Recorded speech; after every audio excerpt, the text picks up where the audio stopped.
Digital Illusions est une société suédoise au parcours atypique. Fondée en 1992, elle s'est tout d'abord spécialisée dans le développement de jeux de flipper, puis de simulation automobile.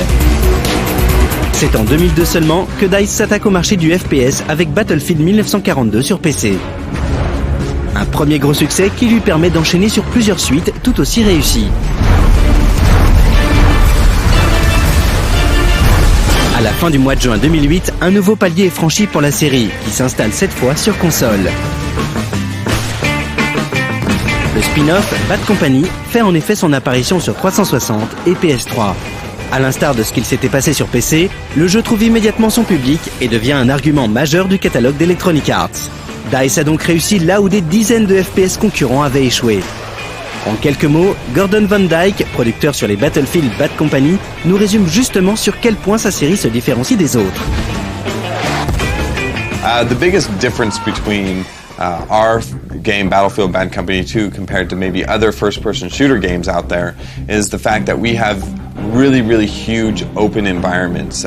We give you a sandbox to play within, and we have incredible view distances, so that's given us the ability to expand the environments around you, so you see gigantic mountains off in the background, or huge cities off in the distance, and really bringing the world to life more than other games do.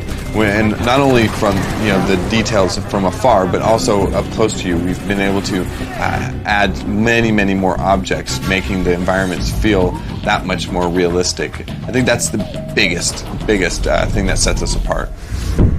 Battlefield Bad Company 2 est prévu pour sortir le 5 mars prochain. DICE aura donc bénéficié d'une grosse année et demie pour concevoir son nouvel épisode. Les développeurs suédois étant partis dans l'idée de ne pas bouleverser ce qui avait fait le succès du volet initial. Leur travail a donc globalement consisté à peaufiner encore et encore le gameplay ainsi que le moteur de jeu. The biggest differences between Bad Company 2 and Bad Company 1 is we've also upped the level of destruction. So we call it Destruction 2.0, and what that gives you is it gives you macro destruction, which is large destruction, like you can collapse an entire building, but also we've improved the micro destruction, which is small debris chipping away from cover fire that you're behind if somebody's shooting at you with their gun, and and just removing bits and pieces of the environment, so it's very dynamic and it feels very alive. Our first game was released on our engine, which was being developed at the same time. Now we have a stable engine, and you're able to do different things. You can focus more in different areas, and our artists have had a lot of time to really do a lot of passes on these maps and make the levels look incredibly intense and beautiful and feel very lifelike. And also the sound guys have done a lot more work. I mean, the sound was amazing in Bad Company 1. It's even better in this one. And I know it's hard to believe, but you'll be able to eventually recognize different weapons that are firing at you by the sound that it makes when it zooms past your ear if the person misses. Well, one key thing that we have done with the weapon experience, we call it through the gun, to kind of improve that is now when you're using your gun and you're shooting or you're aiming, there's actual real physics behind your movement when you fire your gun. So, the force of shooting your gun impacts your deviation, and the deviation isn't actually faked and just spraying out from the center of your weapon. We want you to do what you do best. Be unorthodox. Be lethal.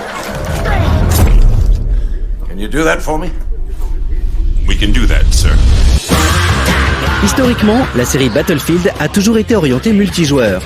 Pour autant, si la partie multi-online est très importante pour un FPS, une expérience solo forte reste un argument très important pour séduire les joueurs. Un point de vue que partage le studio DICE. At DICE, single player definitely is as important as the multiplayer. We are a Swedish studio, so we like to try to keep things very balanced and deliver an equally great, satisfying feeling on both multiplayer and single player. But we're newer at single player, so we're learning a lot, and I think people are going to see a lot of differences and really enjoy this story, maybe even more than they did the first one in Bad Company 1. Fake, sir? Dummy. Les first-person shooters sont aujourd'hui extrêmement nombreux sur le marché et se livrent une bataille sans merci. On s'est donc permis de demander à Gordon Van Dyke en quoi Bad Company a plus sa place sur le marché qu'un autre FPS, et surtout, s'il était effrayé par la concurrence. En particulier celle de l'inévitable Modern Warfare 2.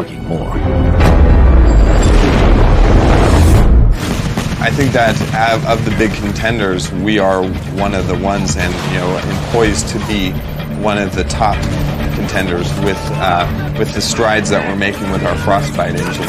It's very much at its infancy as far as being our tool for the engine creating games, whereas a lot of other people are reaching the end of the life for their engine and need to make major updates. So I think we're poised to be one of the top, if not the best, first-person shooter experience out there. We're not afraid of their success because their success, in a way, for all games and all game studios, it's a success for all of us.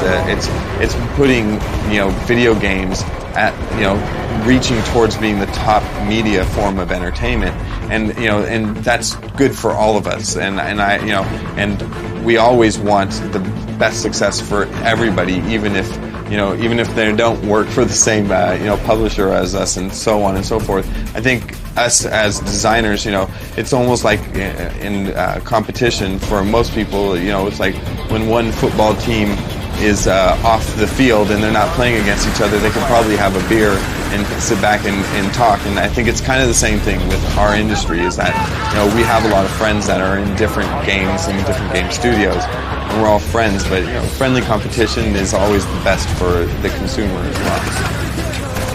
Pas tout à fait terminé au moment où nous avions réalisé cette interview, Bad Company 2 s'annonce malgré tout comme un FPS majeur de cette année 2010. Un moteur amélioré, un gameplay peaufiné, nul doute que la communauté de fans n'attendait pas mieux.